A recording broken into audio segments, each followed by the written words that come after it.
en hacer las entrevistas tanto en un lugar que visualmente represente el tema del que está hablando el documental, y además que no tenga ruidos o ruidos incontrolables. Que si yo voy a tener la calma de agendar una entrevista en un documental, también piense en que como tengo calma de agendarla, tengo como buscar también una locación adecuada tanto para imagen como para sonido. Ese es en el caso del documental clásico de entrevistas más imágenes de aborto. Ahora, si yo voy a hacer un documental de observación, de seguimiento de una situación, no voy a poder escoger locaciones, porque simplemente el equipo va ahí a donde sus personajes lo lleven, y ahí puede pasar cualquier cosa, ¿no? Entonces, ¿qué tener en cuenta? En este tipo de documentales, ¿qué hace el director? Y es, deja seguir la situación y encuentra momentos claves para hacer preguntas o para lanzar al aire una idea sobre algo que él, ya conociendo a sus personajes, sabe que los va a poner a hablar sobre el tema.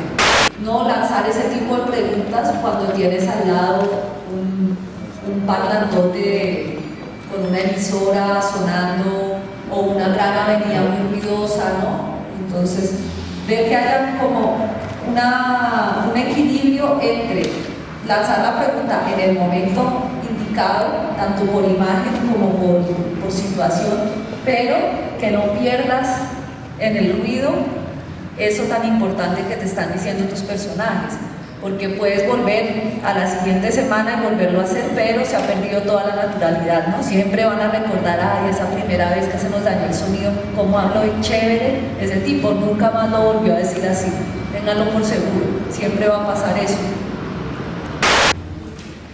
Entonces ahí hay como toda una libertad de trabajo en postproducción de sonido, ¿no? Que primero será hacer como un inventario de qué sonidos va a requerir esta obra más experimental, qué cosas se pueden hacer en estudio, sacarlas de librerías de sonidos, o qué cosas son necesarias y grabarlas, ¿no? No, que quiero es la musiquita que le oí a mi amigo que toca la guitarra que compuso hace unos días, pues hay que grabar la guitarra, hay que grabar unas voces, etc.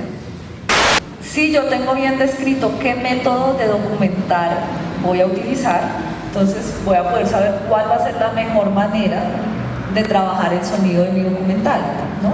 Estamos hablando de esta primerísima etapa de investigación. Si está la investigación, hablas de los niños, de las familias indígenas que viven en Ciudad Bolívar, pero todavía más decidido, me han podido poner por escrito una propuesta, lo que se llama una propuesta estética, ¿no? Y es, bueno, ¿cómo? Ahora sí, ¿cómo formalmente con las imágenes, con las herramientas de imagen y sonido vas a trabajar? Pues nunca vas a saber si es necesario llevar una persona encargada del sonido o no, ni qué cámara utilizar mejor. Por ejemplo, ahora que veo esta cámara, es como el nuevo mito del documental, ¿no?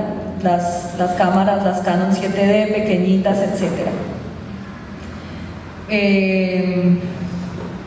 ¿Qué pasa con esta cámara? Por ejemplo, como es pequeña y es muy buena, una cámara que da una imagen muy buena, entonces es una cámara que gusta mucho a las personas que hacen documental, ¿no? Pero tiene un pequeño problema, y es que tiene un microfonito así incorporado dentro de la cámara, en el cuerpo de la cámara, que recoge primero todo el ruido de funcionamiento de la cámara y de manipulación de lentes, etc., sin ninguna protección contra el viento. Mejor dicho, cuando vas a hacer un documental que tiene sonido directo, esta cámara puede ser una gran maldición. Digamos, para el camarógrafo va a ser una dicha, porque es pequeñita, así es muy manipulable y tiene una muy linda imagen. Pero al no tener sistemas profesionales de sonido, ¿sí? O sea, la entrada de sonido de esta cámara es un mini plug, como los de sus aparatos de reproductores de sonido, los audífonos que ponen en cualquier grabadora. esa no es una entrada profesional de sonido. ¿Qué quiere decir? No le puedes conectar directamente un micrófono o un aparato de sonido a esta cámara. Así que toca grabar imagen y sonido, cada uno por separado, ¿no? ¿Y qué pasa? En una ficción está bien, porque antes de hacer cada plano va a haber una persona con la claqueta que tiene una identificación, escena 3, plano 2, toma 1, un clap para sincronizar imagen y sonido, pero en un documental de seguimiento tú no vas a poder estar haciendo claps. Primero porque no hay tiempo, ¿sí? El personaje se fue a hablar con un viejo chéverísimo, tú no vas a llegar con todo el equipo encima del personaje y métale su plaquetazo en la mitad. Es un documental, por favor, o sea, inmediatamente los personajes se van a poner en un mood para la cámara, ¿no? Entonces, esta cámara, por ejemplo, a los documentalistas les gusta porque como parece una camarita de fotos, la gente no se asusta, no se previene tanto, casi que ni se entera de que realmente la están filmando, parece pensar que le están tomando fotos. Entonces eso por un lado es muy chévere, pero vaya usted después a sincronizar el sonido y la imagen de las 30 horas de material documental sin claquetas, sin puntos de sincronismo de dónde engancharse. O sea, lo que te ahorraste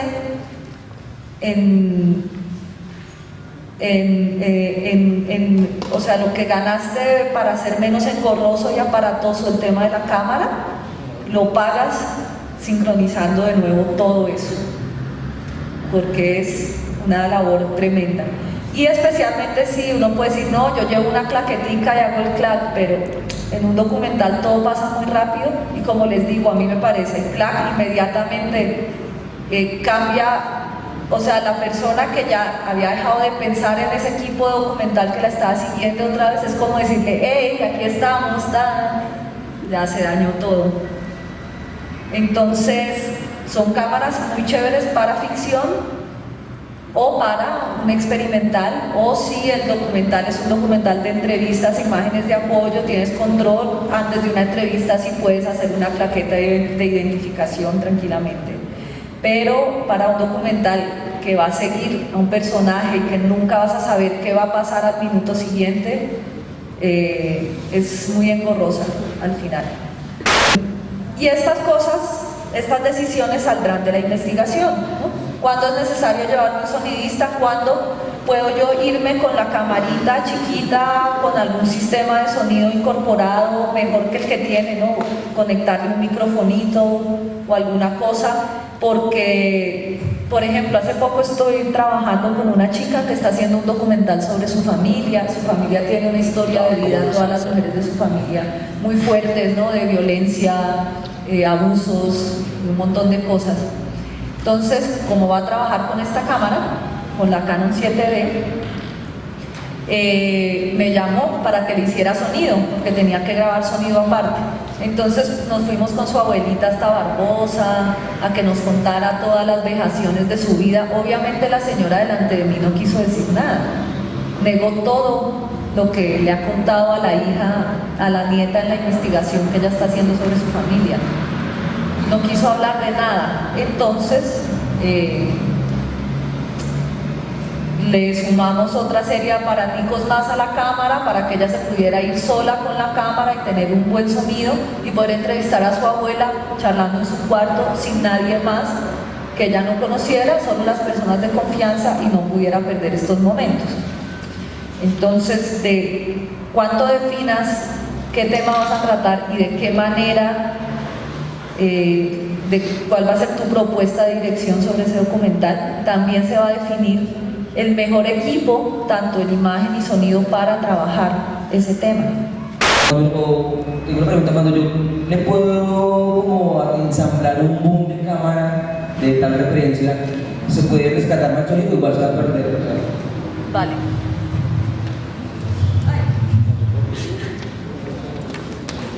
Bueno, estas son como cosas que vamos a ver más a profundidad en la siguiente sesión, que es más técnica, pero igual te la resuelvo como hago la introducción a la resolución.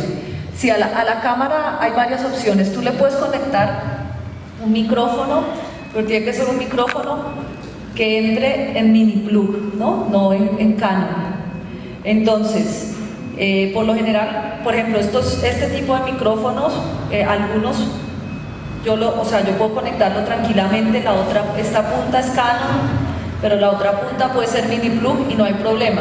Pero hay otros tipos de micrófonos que sí van a tener problemas con eso, que necesitan tener un poco de electricidad que los cargue para funcionarlos, y esa electricidad se la proporciona, la saca de la carga de una mezcladora o de una grabadora de sonido o de una cámara, pero no es el caso de esta cámara. Esta cámara no proporciona ese tipo de alimentación. Entonces, eso hace que la calidad del micrófono que vas a poner en la cámara disminuya, ¿sí?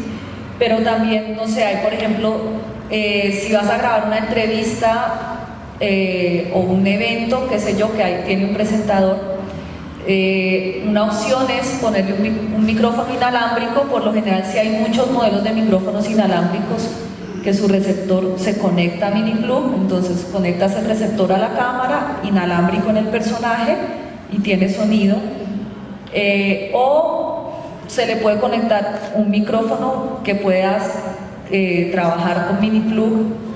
Pero el tema es que si conectas un micrófono al mismo cuerpo de la cámara, acá encima, como digamos las cámaras más grandecitas que tienen su micrófono aquí puesto, esta cámara, así no parezca, después de esta clase que ustedes van a tener su oído mucho más abusado, se van a dar cuenta que suena un montón.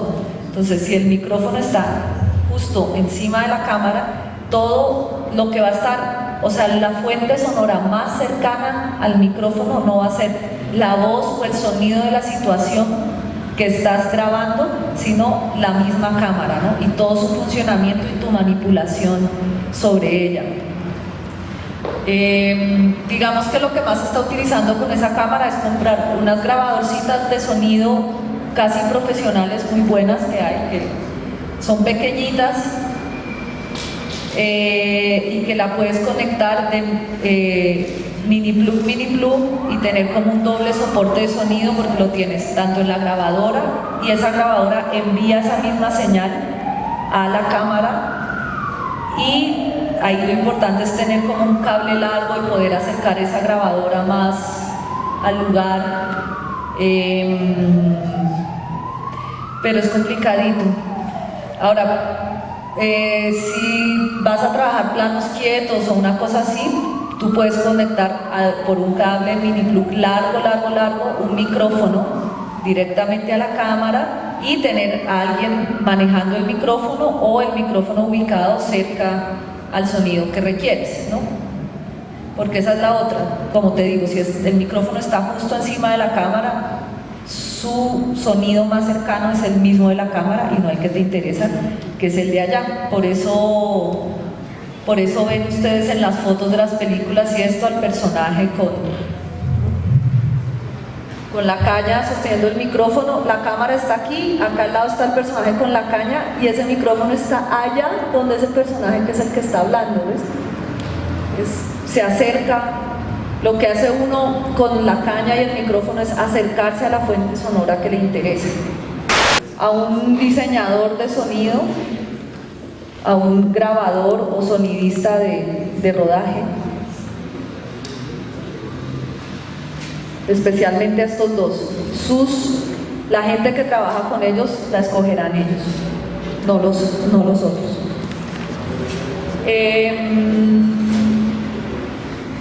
Hay una cosa, y es que siempre esta etapa de pre, o por lo general, digamos que es algo que ha estado cambiando, porque cada vez más en talleres como estos o en las universidades se empieza a tocar más el tema del sonido, pero muchas veces lo que pasa es que están producción, arte, fotografía, escribiendo guión técnico, producción y dirección haciendo desgloses, planes de rodaje, y 2 semanas antes de rodar, ¿se acuerdan?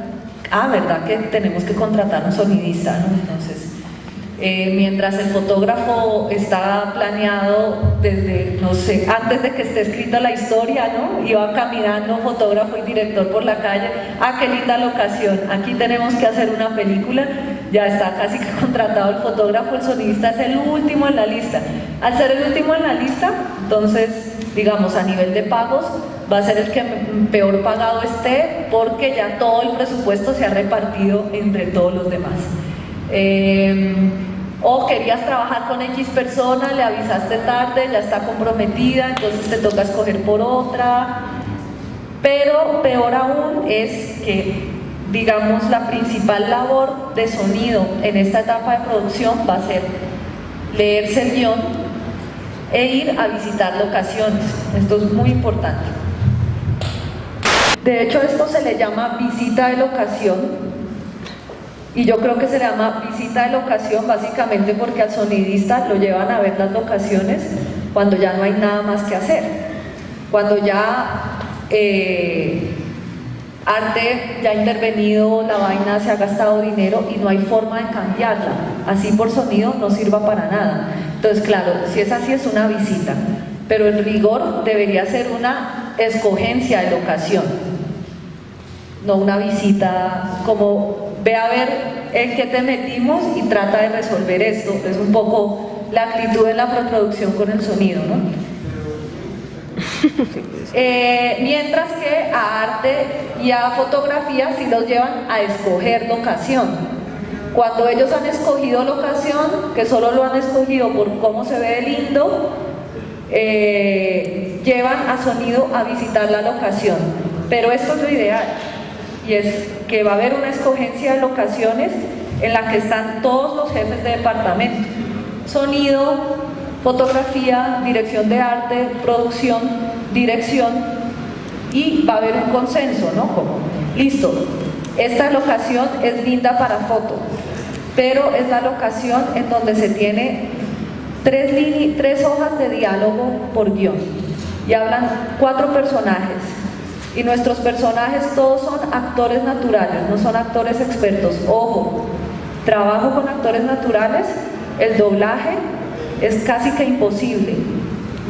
Cuando trabajas con actores formados, tienes el chance de doblar. Cuando trabajas con actores naturales, si ya ha sido difícil ponerlos en situación de actuación, en emoción, aún estando en el sitio, estando con sus compañeros de actuación. Ahora imagínate lo que es en un estudio, frente a una pantalla, y a tratar de hablar al mismo tempo exacto con que se hizo en la toma de rodaje para que sincronice. Claro, hay todo tipo de actores naturales, pero el ejemplo extremo es, no sé si ustedes han visto una peli que se llama El vuelco del cangrejo, una peli colombiana, algunos, bueno, es con actores naturales, con una escolaridad muy básica. Entonces uno de los protagonistas, el más viejo, Cerebro, habían varias cosas que por sonido directo estaban para doblarse, pero este tipo vive en una playa cerca de Buenaventura, entonces es traérselo a Bogotá, doblar, etcétera. Bueno, el director se inventa un método en el cual lleva la secuencia que necesita que doble en un iPod, ¿no? Con imagen, y le dice: mira, ponte los audífonos, ves la secuencia, se va hasta la playa con el iPod y un sonidista, ves la secuencia y la dices igualito, y yo te la voy a estar poniendo y tú la ves y la repites. No fue capaz, o sea, él tenía que oír una palabra que decía y después la decía, siempre la dijo a ritmos distintos, nunca sincronizó. Entonces, ojo, si ha habido en el casting, que es uno de los trabajos de preproducción, una escogencia de actores naturales, esta escogencia de locaciones va a tener que ser muy rigurosa para sonido, porque no va a haber chance de doblar. ¿Qué ve uno como sonidista cuando va a escoger una locación para rodaje? Lo primero es conocer muy bien el guión y saber qué papel juega ese espacio, dentro de la historia. ¿Y qué pasa dentro de esa dentro de ese espacio en la historia?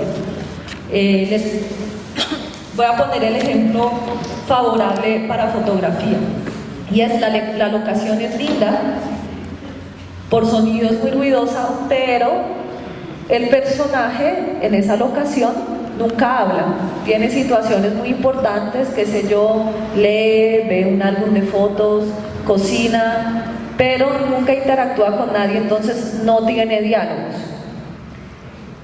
Puede haber afuera un matadero, una carpintería, un colegio rodeándolo, una gran avenida ruidosa, no importa, porque todo ese sonido de acciones que él va a hacer se puede hacer en postproducción.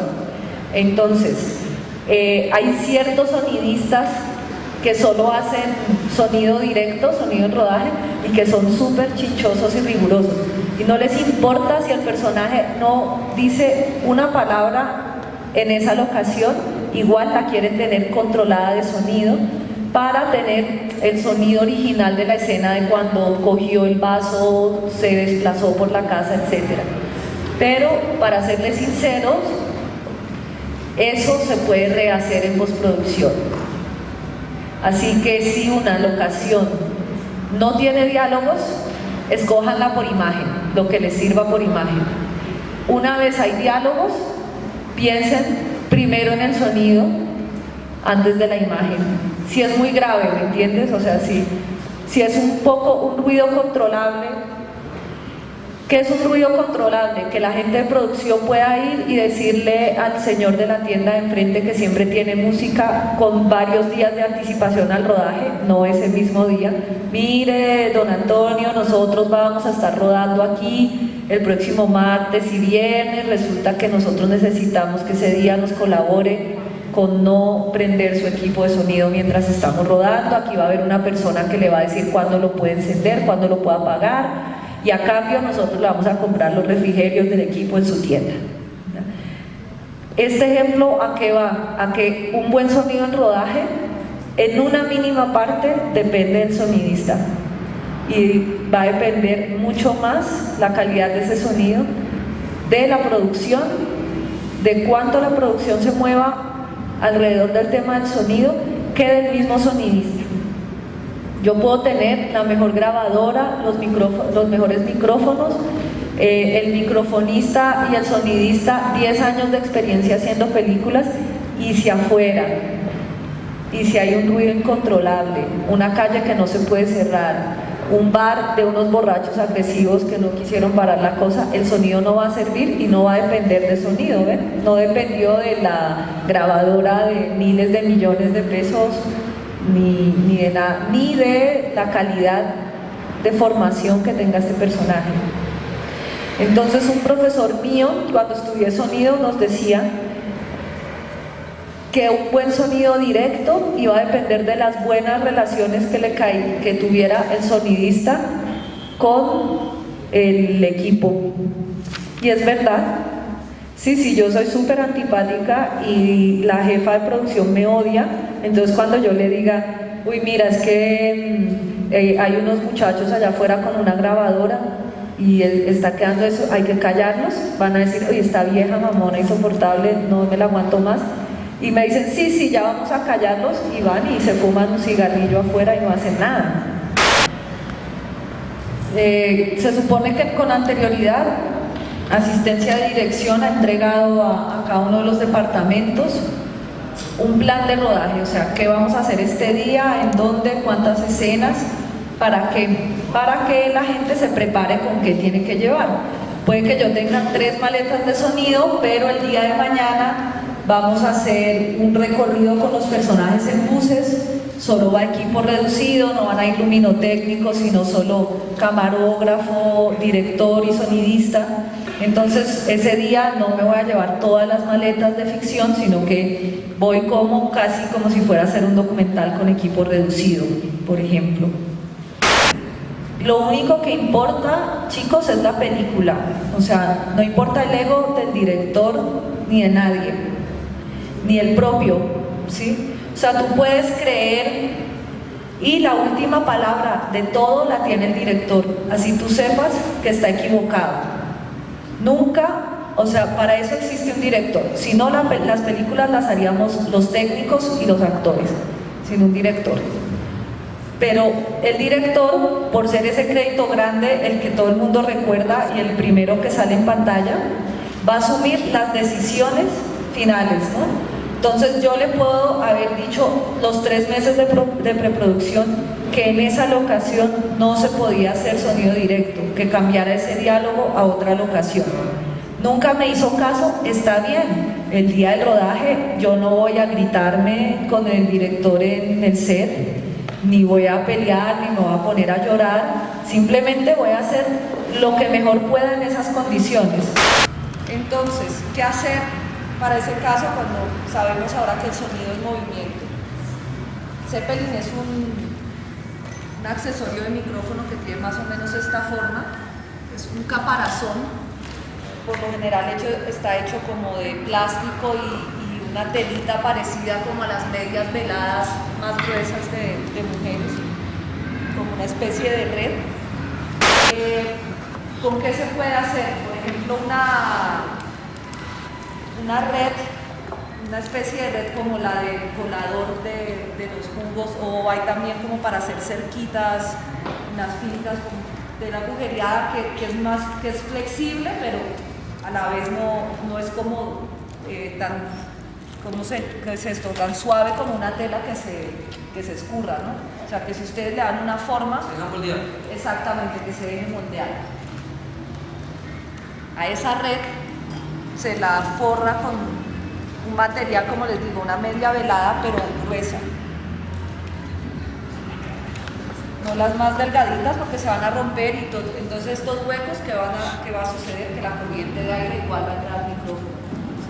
La red forrada con una media velada, pero adentro de esta red tiene que pasar algo, y es que el micrófono debe quedar suspendido en este sistema que hace el propio micrófono.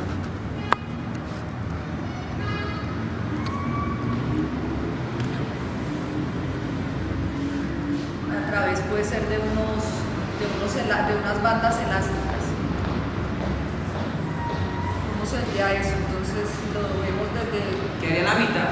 Quedaría en la mitad, si ustedes como a mitad y mitad.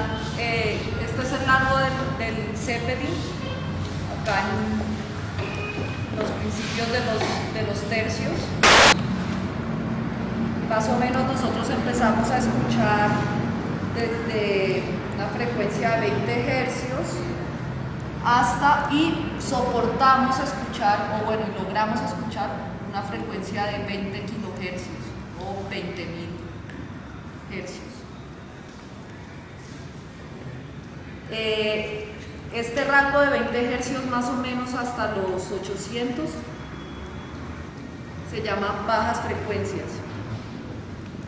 Ejemplos de bajas frecuencias: este golpe del viento del micrófono, el motor de un bus, las cuerdas de un bajo, las más graves, el sonido de un tremor de tierra. El oído humano puede oír todo este rango, pero lo que mejor escucha está en las medias frecuencias, que van de los 800 más o menos a los 6.000 hercios. Frecuencias medias. El micrófono, que es el que va a captar el sonido, tiene que estar cerca de la fuente sonora, ¿sí? Entonces, si yo estoy haciéndolo solo con el sonido de la cámara y voy a entrevistarlo a él y yo estoy acá, ya hay una gran distancia hasta, digamos que el micrófono de la cámara no es que sea malo, lo que pasa es que te limita, y es, si quieres tener un buen sonido utilizando solo la cámara, incorporar la cámara, vas a tener que acercarte a tu fuente sonora a esta distancia, más o menos, máximo 1 metro, ¿sí? Una vez más lejos, ya tiene su voz envuelta en todo el ambiente. En cambio, si está cerca, está el ambiente igual, pero lo más cercano a la cámara es la fuente sonora, entonces lo va a captar bien. Y para eso, para que la cámara pueda hacer otros planos y no tenga tenga que estar encima de él, una de dos, o las dos. Con un micrófono de solapa, entonces el micrófono a voz muy cerca, o voy con el micrófono así. Igual, en el caso del campesino, si tiene el micrófono, pero si el micrófono está acá, va a pasar lo mismo que en el caso de que la cámara está cerca. O sea, la frase es, el micrófono siempre debe estar en eje de la fuente de sonido. Si esta es la fuente de sonido, eje, línea recta, directa de la una a la otra. Entonces, con el campesino no puede estar, en el caso del campesino, la entrevista en plano medio puede estar arriba de él, acá, o de la misma forma, pero por debajo, acá de la voz. Para poder estar así, se van a tener que inventar otro utensilio más, que es la caña, para que alguien pueda hacer microfoneo y pueda estar cámara acá, el microfonista extendido con su caña llegando. Hagan de cuenta que mi brazo es la caña llegando acá, ¿no? ¿Cómo pueden hacer la caña? Si viviéramos en un clima más cálido sería más sencillo. Porque, digamos, una cosa ideal para hacer cañas artesanales es una vara de bambú, ¿sí? Porque la vara de bambú es flexible. El inalámbrico es un microfonito súper pequeño, lo que quiere decir que su sonoridad y la capacidad de reaccionar a todo un rango de frecuencias se disminuye. Entonces, tiene un sonido que no es tan bonito, ¿ya? Es práctico, soluciona muchos problemas, pero cuando uno tiene la posibilidad de tener una grabadora o una mezcladora donde conectar varios micrófonos, entonces, y tiene además inalámbricos y un boom, lo hace con las dos cosas. Este micrófono, al estar aquí en el aire, va a obtener un sonido mucho más parecido a como oyen nuestros oídos. Y además este micrófono va a poder tener, además de la voz mía, por ejemplo, el sonido propio de mi voz en esta locación. El inalámbrico no. El inalámbrico, si bien tiene ambiente y eso, la sonoridad de mi voz va a ser la que llega directamente de mi boca rápido a la cápsula, no la que además se ha mezclado con la reverberación propia del lugar. Y el último inconveniente, que en realidad es el más grave de los micrófonos inalámbricos, es, por ejemplo, aún con un micrófono puesto acá, si hay una corriente fuerte de viento, ¿qué va a pasar? Que la ropa se va a estar moviendo y va a estar golpeando el micrófono, ¿no? Y esos golpes de inalámbricos sí no puedes corregirlos. Ya el del viento en una cámara alcanzas a filtrarlo, pero este no. Y no solo eso, sino que el personaje de repente se toca, ¿no? Cuando habla, le da golpes, y todos esos roces y golpes sobre el micrófono inalámbrico sí son casi imposibles de corregir. Si tienes esa misma voz con acústica y otra en un plano muy cercano, cuando las mezcles puedes jugar mucho con eso. Eso por un lado, y por otro es un plano muy grande, donde el boom igual, así tengas una gran extensión de caña, va a quedar lejos de las fuentes sonoras por los límites del plano. Entonces vas a tener el boom ahí puesto igual, oyendo las voces en plano general. A ver, es como que el boom siempre va a estar captando un sonido que es muy objetivo, o sea que es la equivalencia del valor de plano de imagen en valor de plano de sonido también. Entonces, este micrófono tiene una película que tiene estos símbolos, tiene unas rayitas, uno es una raya recta y otro es una recta que baja así. Y yo a través de un switch voy o a esta o a esta. ¿Qué quiere decir? Esto es un corte de es como un filtro que tiene el propio micrófono para cuando hay, qué sé yo, está haciendo una entrevista aquí y hay mucho tráfico, entonces se alcanza a sentir mucho el rumor de los camiones, se lo pongo y puede bajar un poco. O también si el microfonista está muy tembloroso y eso suena como un tremor, suena como un temblor muy grave, entonces tocaría escuchar qué tanto funciona. Se lo pongo y se atenúa un poco, no se va del todo, sino que se atenúa un poco. No, solo bajas frecuencias. Hay dos tipos de micrófonos por la forma en que se construyeron o cómo transforman esa vibración de la membrana interna en corriente eléctrica y después luego nuevamente en información sonora. No vamos a entrar a eso porque si no estaríamos muchas veces, pero voy a decirles las cosas importantes a saber. Dos tipos de micrófonos: condensador, micrófonos de condensador y micrófonos dinámicos. ¿Qué quiere decir eso? Este es un micrófono de condensador, no tiene nada que ver con su forma. Este es un micrófono dinámico. ¿Cuál es la diferencia entre los dos más allá de la forma? Porque puede haber un micrófono dinámico de esta forma o un condensador de esta forma. Primeras diferencias: un micrófono dinámico tiene que estar muy cerca de la fuente sonora. ¿Se acuerdan que ayer yo hacía el ejemplo que el lunes que me alejaba y ya no se oía nada? Entonces el micrófono dinámico tiene que estar muy cerca de la fuente sonora. Si de repente tienen de estos micrófonos para sus trabajos, en lo que lo pueden utilizar es escondiéndolos en algún decorado para estar cerca a un personaje donde no pueden estar, qué sé yo. Así que para nuestro caso específico de hacer ficciones o documentales audiovisuales no están buenos, a menos que tienes una escena de un presentador de tele al que se le ve el micrófono, ¿no? Pero por lo demás no, porque ya a esta distancia ya este micrófono no es funcional. Este sí tiene una membrana mucho más sensible y puede estar más alejado. Hay micrófonos de este tipo que pueden estar hasta 3 metros. ¿Sí? Yo estoy aquí y desde que esté disparando bien a los personajes los tengo con buen nivel. Suena irónico, pero por lo general, entre más caro es este tipo de micrófono, más cerca tengo que estar de la fuente. O sea, son membranas mucho más finas y necesitas estar más cerca, ¿no? Entre más barato es un micrófono de condensador, puede estar más lejos. Igual lo tengo, ¿por qué? Porque son micrófonos más hechos para resolver problemas, o sea, para pensar en esos casos en que no puedo estar tan cerca, en que no tengo una caña tan larga, etc.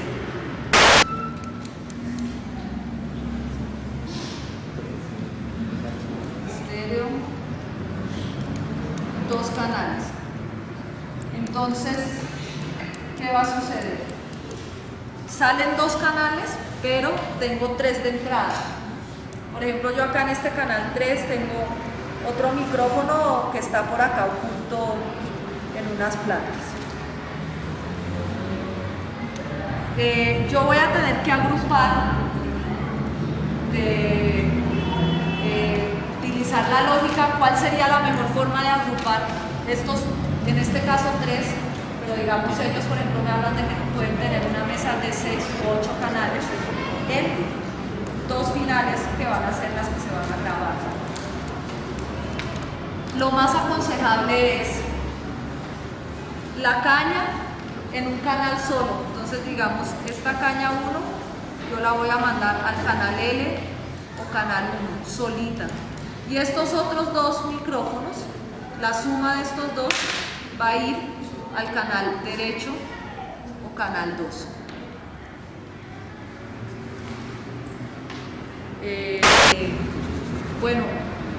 Lo mejor es trabajar a la misma velocidad que trabaja la imagen.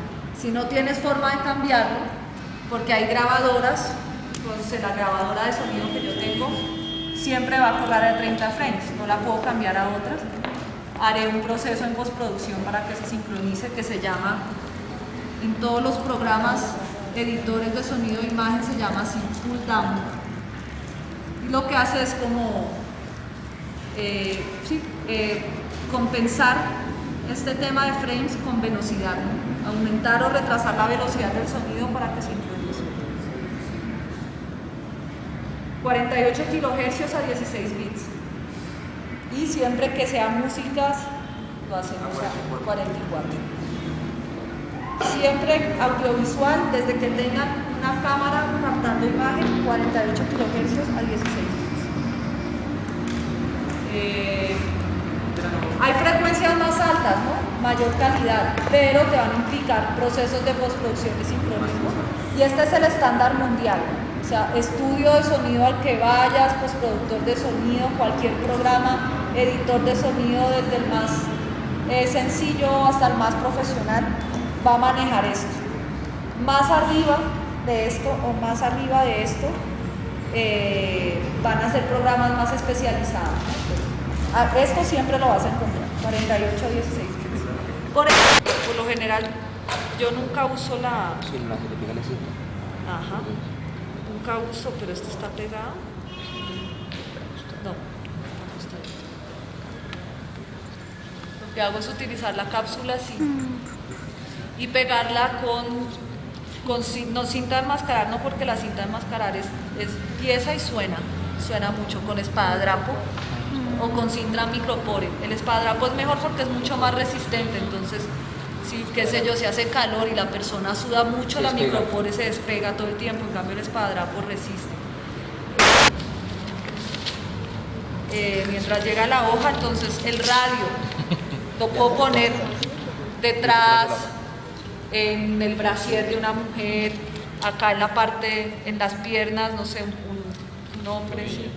Entonces para poder tener varias opciones donde ponerle, uno se inventa, hace como una liga de resorte gruesito, que se pega con velcro. Bueno, yo por ejemplo en mis inicios, que no tenía ni velcro, le ponía un gancho de esos de pañal, pero puede ser peligroso, ¿sí? Pero bueno, velcro mejor. Ahí seguro de las mamás de ustedes, algunas tendrán maquinita, les dicen que le ayude. Que dé la vuelta, por ejemplo, a una pierna o acá al muslo o a una pierna, y con varias secciones para que si es más gordita, entonces más amplia, si es más delgada la pierna, ajuste más. Entonces, y vamos a tener una para acá como tobillera, otra de muslo, porque no sé, un personaje que tiene, una muchacha tiene ropa pegada y una minifaldita, y entonces ¿dónde le pongo? No, lo más fácil es acá, escondido entre el pantalón, y bueno, si tiene una chaqueta o un saquito, va a quedar escondido, ¿sí? Pero si la ropa no nos da para hacer esto, entonces habrá que ponerle el inalámbrico a la chica por aquí. Ajustárselo en la espalda. Entonces, una faja acá que le sostenga esto. Bueno, traten de que la minifalda, ¿no? De pronto atrás hay un lío que se doble la antena, ¿no? Que se siente o algo. No, si está aquí bien puesto, la antena queda hacia arriba en la espalda, y de hecho uno hasta le puede asegurar la antena pegándola con una cintica, esta así micropore, para que quede, no se doble. Y por ejemplo con los hombres, que es pantalón, entonces uno manda el cablecito como por todo el borde del jean al radio. Y acá pone una cinta antes de la cápsula para que si se jala o algo así no se caiga el micrófono. Una cintica con una especie de vueltica, de bucle, así que le deje la última seccioncita floja para que no vaya a jalar. Este paso del cable también va a tener muchas variaciones, porque qué sé yo, si es una mujer y la ropa es muy transparente, resulta que se va a ver este cable. Puede uno intentar ponerle una cinta micropore color piel y de repente oculta el negro. Si no es suficiente, pues puede, sobre todo el arco del brasier, pasársela con cinta y no se va a notar nada.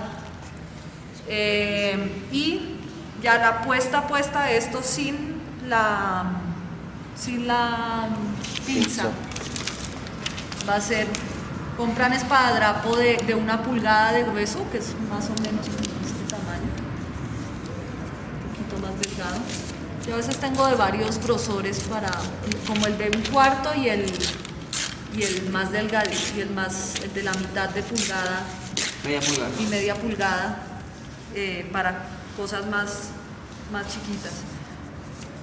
Lo que voy a hacer es cortar un pedazo de espadadrapo más o menos de este largo y voy a crear como un triangulito doble faz de espadadrapo. Entonces, digamos, este es el lado con pegante,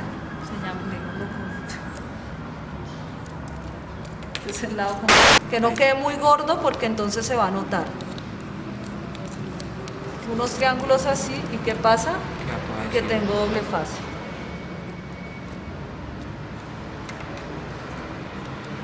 Puedo hacer varios, en general uno necesita 2 más o menos.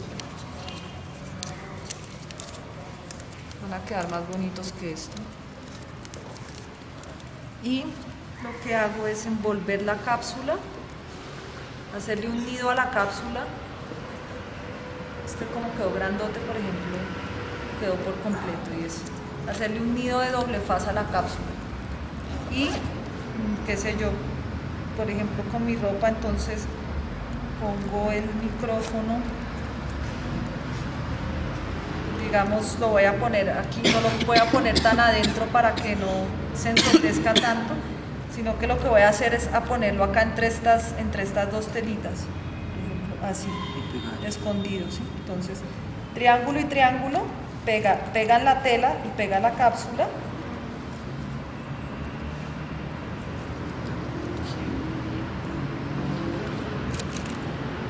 Y también esto va a evitarles roces, porque como la tela va a quedar adherida a la ropa, entonces cuando se mueva yo no voy a tener roces de micrófono. Esto así, hay materiales, este no suena, pero la seda, los impermeables, esos son materiales que suenan mucho. Entonces lo que hago es como alrededor de la cápsula, así sea contra la piel del actor, pongo otros triangulitos para dejar quieto el movimiento de las telas alrededor de la cápsula. Ajá, adherir a la piel, entonces aquí está, ya esto aquí no se va a mover. Y así no voy a tener roces de micrófonos. Cuando va en el cabello. Cuando va en el cabello, bueno, otra cosa importante antes de pasar al cabello es que miren la diferencia de cápsulas. Esconder esta cápsula es bastante difícil, sobre todo por ejemplo en hombres, ¿no? Porque las mujeres siempre va a trabajar uno, es más sencillo porque puede poner el micrófono en el puente del brasier, pero en un hombre esto inmediatamente se va a notar porque es muy grueso. Entonces por ejemplo, yo les diría que traten de utilizarlo más como micrófono oculto en lugares, por ejemplo, y si no tienen otra opción, bueno, tratar de ver lugares donde no se note tanto, como, no sé, aquí en el cuello. Esto también se puede poner así como en los cuellos de las ropas, ¿no? Piel contra esto, o en el cuello de una camiseta redonda, digamos, esto está acá. Yo puedo poner el inalámbrico acá, justo en esta parte que tiene más tela y que como que disimula un poquito la existencia de un micrófono. En el pelo, si alguno va a poner en el pelo, va a tener que utilizar esta porque esta, a menos de que sea una melena así tremenda, no la esconde nadie. Entonces, todo depende también del peinado que tenga la persona, pero lo que uno va a tratar de hacer es esconder entre el pelo el cable.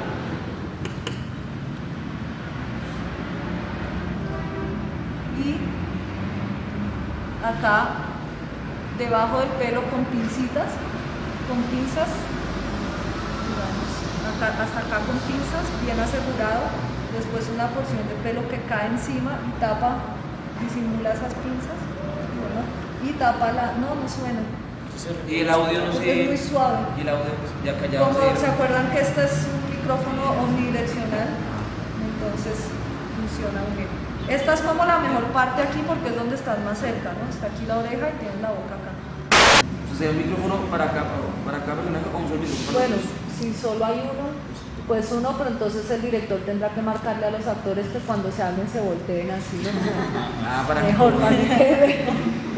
Pero lo mejor pues podría ser 2. Por ejemplo, es que esconder ese otro tipo de micrófono es súper difícil, ¿no? No puedo ponerlo como en la palanca de cambios, pero como les digo, esos micrófonos, los que se conocen popularmente como boom,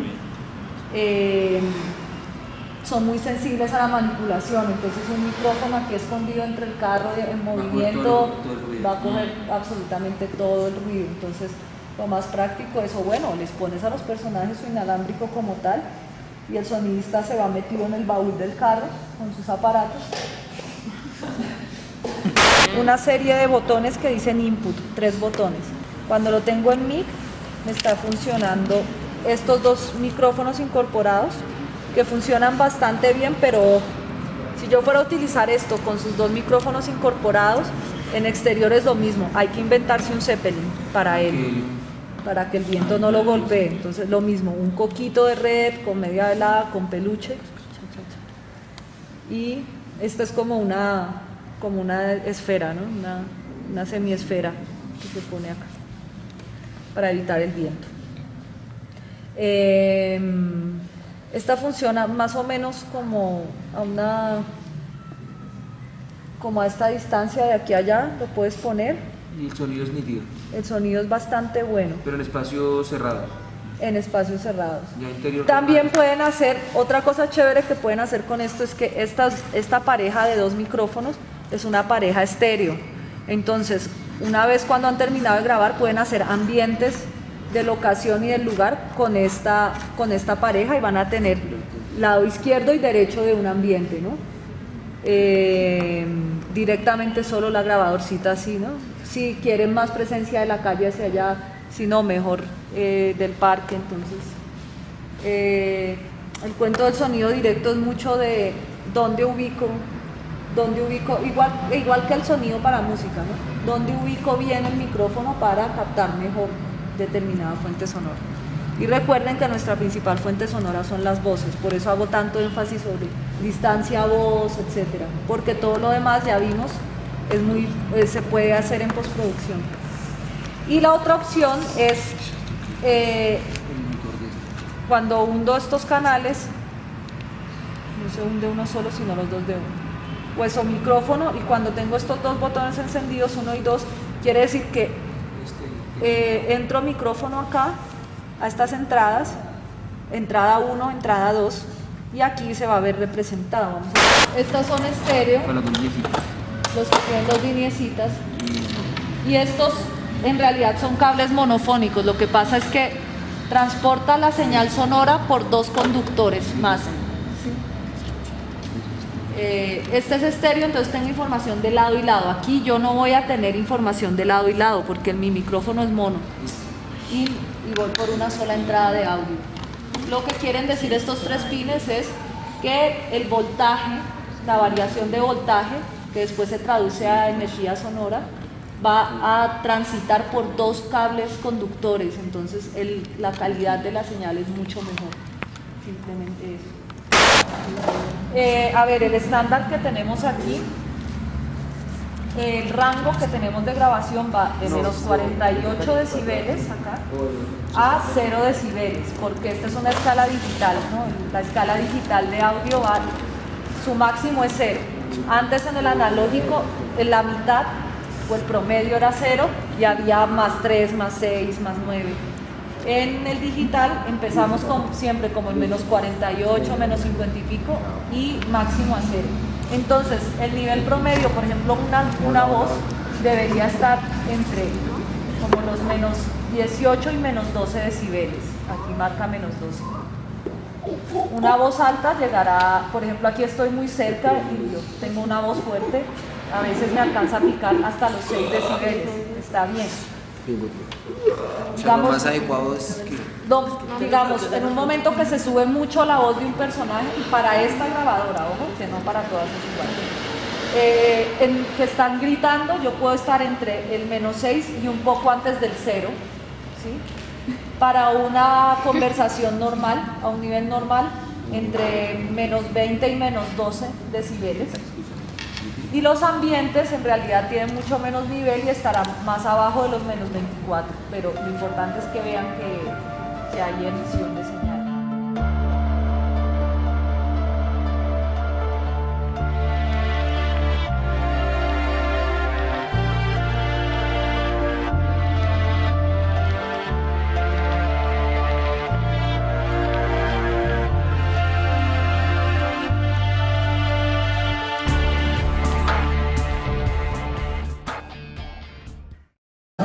No, que quiero es la musiquita que le oí a mi amigo que toca la guitarra que compuso hace unos días. Bueno, hay que grabar la guitarra, hay que grabar unas voces, etc. Si yo tengo bien descrito qué método de documentar voy a utilizar, entonces voy a poder saber cuál va a ser la mejor manera de trabajar el sonido de mi documental, ¿no? Estamos hablando de esta primerísima etapa de investigación. Si está la investigación, hablas de los niños, de las familias indígenas que viven en Ciudad Bolívar, pero todavía más decidido, me han podido poner por escrito una propuesta, lo que se llama una propuesta estética, ¿no? Y es, bueno, ahora sí, cómo formalmente con las imágenes, con las herramientas de imagen y sonido vas a trabajar. Pues nunca vas a saber si es necesario llevar una persona encargada del sonido o no, ni qué cámara utilizar mejor, ¿no? Por ejemplo, ahora que veo esta cámara, es como el nuevo mito del documental, ¿no? Las cámaras, las Canon 7D, pequeñitas, etc. ¿Qué pasa con esta cámara? Por ejemplo, como es pequeña y es muy buena, una cámara que da una imagen muy buena, entonces es una cámara que gusta mucho a las personas que hacen documental, ¿no? Pero tiene un pequeño problema, y es que tiene un microfonito así incorporado dentro de la cámara, en el cuerpo de la cámara, que recoge primero todo el ruido de funcionamiento de la cámara y de manipulación de lentes, etcétera, sin ninguna protección contra el viento. Mejor dicho, cuando vas a hacer un documental que tiene sonido directo, esta cámara puede ser una gran maldición. Digamos, para el camarógrafo va a ser una dicha, porque es pequeñita, así es muy manipulable y tiene una muy linda imagen. Pero al no tener sistemas profesionales de sonido, ¿sí? O sea, la entrada de sonido de esta cámara es un mini plug, como los de sus aparatos reproductores de sonido, los audífonos que ponen en cualquier grabadora. Esa no es una entrada profesional de sonido. ¿Qué quiere decir? No le puedes conectar directamente un micrófono o un aparato de sonido a esta cámara. Así que toca grabar imagen y sonido, cada uno por separado, ¿no? ¿Y qué pasa? En una ficción está bien, porque antes de hacer cada plano va a haber una persona con la claqueta y que deja seguir la situación y encuentra momentos claves para hacer preguntas o para lanzar al aire una idea sobre algo que él, ya conociendo a sus personajes, sabe que los va a poner a hablar sobre el tema.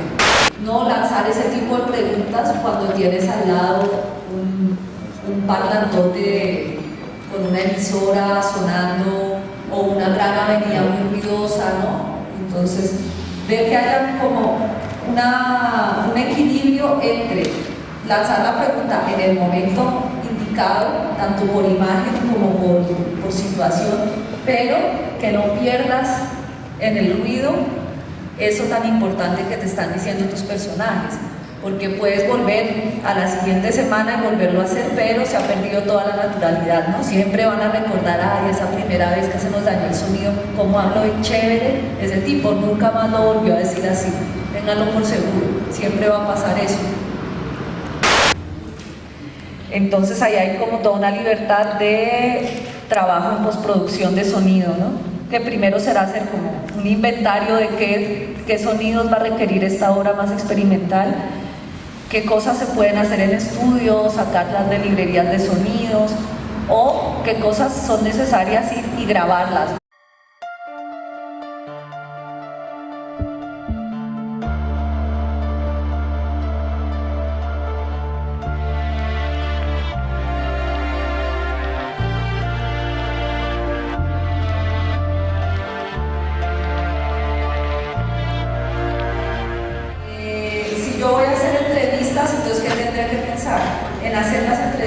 tanto en un lugar que visualmente represente el tema del que está hablando el documental, y además que no tenga ruidos o ruidos incontrolables. Que si yo voy a tener la calma de agendar una entrevista en un documental, también piense en que como tengo calma de agendarla, tengo como buscar también una locación adecuada tanto para imagen como para sonido. Ese es en el caso del documental clásico de entrevistas más imágenes de apoyo. Ahora, si yo voy a hacer un documental de observación, de seguimiento de una situación, no voy a poder escoger locaciones, porque simplemente el equipo va ahí a donde sus personajes lo lleven, y ahí puede pasar cualquier cosa, ¿no? Entonces, ¿qué tener en cuenta? En este tipo de documentales, ¿qué hace el director? Tiene una identificación, escena 3, plano 2, toma 1, un clap para sincronizar imagen y sonido, pero en un documental de seguimiento tú no vas a poder estar haciendo claps. Primero porque no hay tiempo, ¿sí? El personaje se fue a hablar con un viejo chéverísimo, tú no vas a llegar con todo el equipo encima del personaje y métale su plaquetazo en la mitad. Es un documental, por favor, o sea, inmediatamente los personajes se van a poner en un mood para la cámara, ¿no? Entonces, esta cámara, por ejemplo, a los documentalistas les gusta porque como parece una camarita de fotos, la gente no se asusta, no se previene tanto, casi que ni se entera de que realmente la están filmando, parece pensar que le están tomando fotos.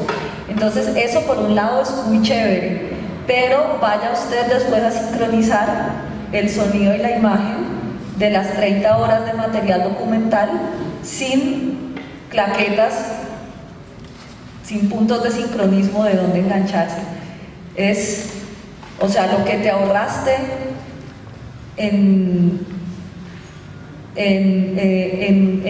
o sea, lo que ganaste para hacer menos engorroso y aparatoso el tema de la cámara, lo pagas sincronizando de nuevo.